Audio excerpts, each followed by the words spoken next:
Majority ఉన్న భారతదేశంలో ముస్లింలకు ప్రతినిధులుగా చెప్పుకునే ఏకైక పార్టీ ఎంఐఎం.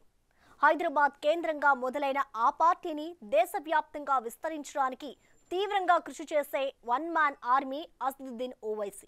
అయితే గత సార్వత్రిక ఎన్నికల్లో మరో పార్లమెంటు సీటు గెలిచి లోక్సభలో ఇద్దరైన ఈ పార్టీ సంఖ్య ఇప్పటి లోక్సభ ఎన్నికల్లో ఎలాంటి ప్రభావం చూపనుంది? ఓవైసీ ఫ్యాక్టర్ ఎలా పనిచేస్తోంది?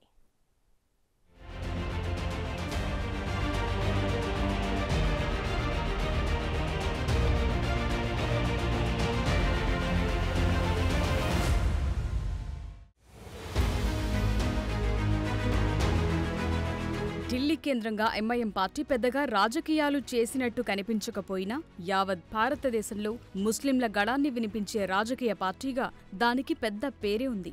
ఆల్ ఇండియా మజ్లిస్ ఈ ఇత్తెహాదుల్ ముస్లిమీన్ చేసే రాజకీయాలన్నీ భారతీయ ముస్లింల శ్రేయస్సు కోసమే అని చెప్పుకుంటారు ఆ పార్టీ అధినేత ఎంఐఎం చీఫ్ అసదుద్దీన్ ఓవైసీ. వాస్తవానికి దేశ రాజకీయాల్లో మజ్లిస్ పార్టీ పాత్ర చెప్పుకోదగ్గ పేరునే సంపాదించింది. ఎంఐఎం పార్టీ ఢిల్లీ కేంద్రంగా పరిపాలించాలని ఆ పార్టీ కీలక నాయకుడు ఖాసిం రజ్వీ చివరి కోరిక, లక్ష్యం కూడా. ఎంఐఎం పార్టీ స్థాపకుడు నవాబ్ మహమూద్ నవాజ్ ఖాన్ ఖిలేదార్ నుంచి నేటి అసదుద్దీన్ ఓవైసీ వరకు ఇదే లక్ష్యంతో పార్టీని నడుపుతున్నారు. అయితే ఈ లక్ష్యాన్ని ముందుకు తీసుకెళ్లటానికి మజ్లిస్ అధినేత ఓవైసీ చేస్తున్న అడుగులేంటి? ఇది సాధ్యమేనా?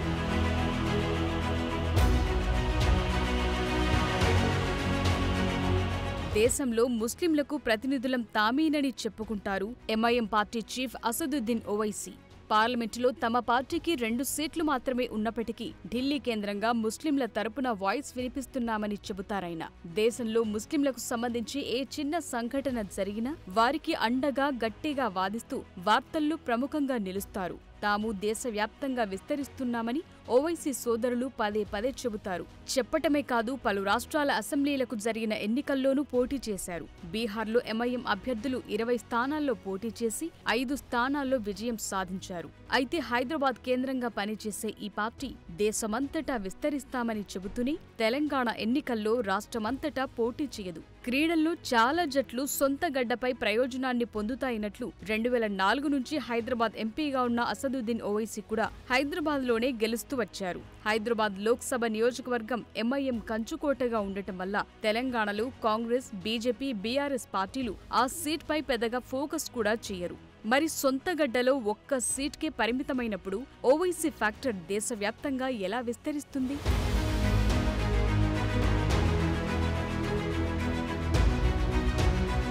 ఓవైసీ తండ్రి దివంగత సుల్తాన్ సలావుద్దీన్ ఓవైసీ హైదరాబాద్ నుండి 6 సార్లు గెలుపొందారు. ఇక నేటి పార్టీ చీఫ్ అసదుద్దీన్ ఓవైసీ 4 సార్లు గెలుపొంది 2024లో వరుసగా 5వసారి విజయం సాధించాలని ఆశిస్తున్నారు.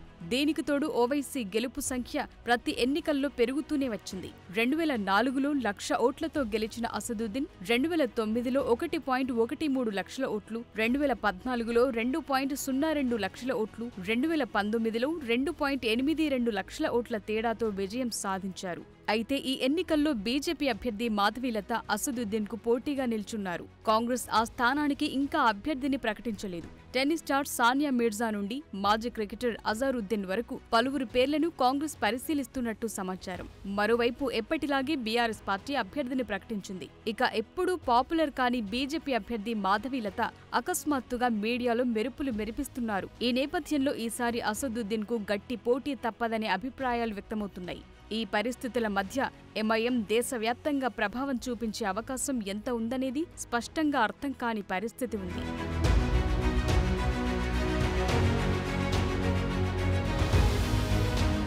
గతంలో బీహార్, ఉత్తరప్రదేశ్, పశ్చిమ బెంగాల్, మహారాష్ట్ర, కర్ణాటక, తమిళనాడు తదితర రాష్ట్రాల్లో జరిగిన అసెంబ్లీ ఎన్నికల్లో పోటీ చేసి ప్రధాన పార్టీలకు షాక్ ఇచ్చింది ఎంఐఎం. 2019లో మహారాష్ట్ర అసెంబ్లీ ఎన్నికల్లో 44 స్థానాల్లో పోటీ చేసి 2 స్థానాలను కైవసం చేసుకున్నారు. మరో 3 స్థానాల్లో 2వ స్థానంలో నిలిచారు. 2020లో బీహార్ అసెంబ్లీ ఎన్నికల్లో 20 స్థానాల్లో పోటీ చేసి 5 స్థానాల్లో గెలిచారు.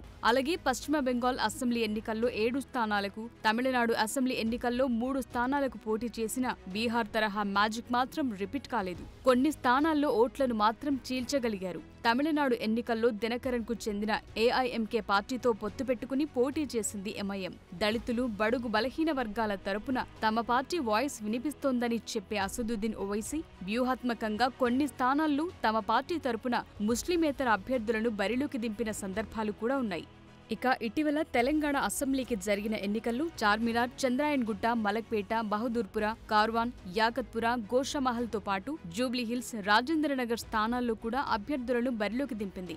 అయితే పోటీ చేసిన 9 స్థానాల్లో 7 సీట్లు కైవసం చేసుకుంది.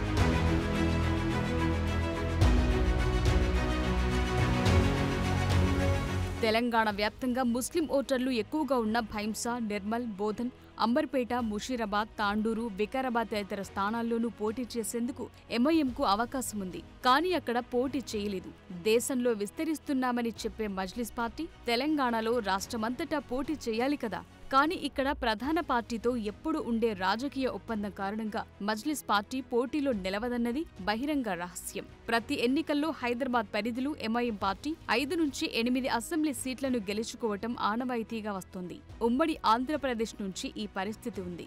ముఖ్యంగా ఈ పార్టీకి పాత బస్తీ పెట్టని కోటలా ఉంది. ప్రభుత్వ ఏర్పాటులోనూ కీలకం కావాలని ఎంతో కాలంగా ఉవ్విల్లూరుతోంది. అయితే రాష్ట్రంలో ఏ పార్టీ ప్రభుత్వం ఉన్నా బయట నుంచి మద్దతివ్వటం తప్పితే అధికారంలో భాగస్వామ్యమయ్యే అవకాశం మాత్రం దక్కలేదు. రాష్ట్రంలో కింగ్ మేకర్లా అవతరించటం, దేశంలో బలం పెంచుకోవటం ఈ 2 ఎంఐఎం పార్టీ ప్రధాన లక్ష్యాలుగా ఉన్నాయి.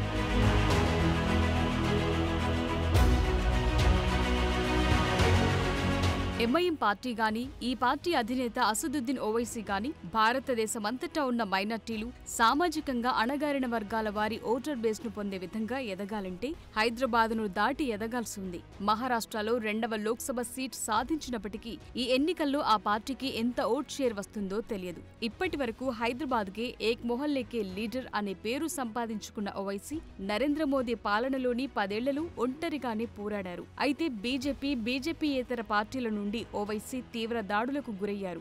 బీజేపీ తన హిందూ ఓటు బ్యాంకును ఆకర్షించడానికి మైనార్టీ కేంద్రీకృత రాజకీయాలు చేసే ఓవైసీ బ్రాండ్పై దాడి చేయటం అనుకూలంగా భావిస్తుంటే కాంగ్రెస్ లాంటి బీజేపీయేతర పార్టీలు అతన్ని బీజేపీకి బీ టీమ్గా, స్లీపర్ సెల్గా అభివర్ణిస్తున్నారు. దీనికి తోడు ఓవైసీ సోదరులు మైనార్టీ కమ్యూనిటీ ఓట్లను చీల్చటానికి మాత్రమే ఉపయోగపడుతున్నారని ఆరోపణలు ఎదుర్కొంటున్నారు. ఇకిప్పుడు తన పార్టీ ఎదగాలంటే ఈ ముద్ర నుండి బయటపడాల్సిన అవసరం ఎంతైనా కనిపిస్తోంది.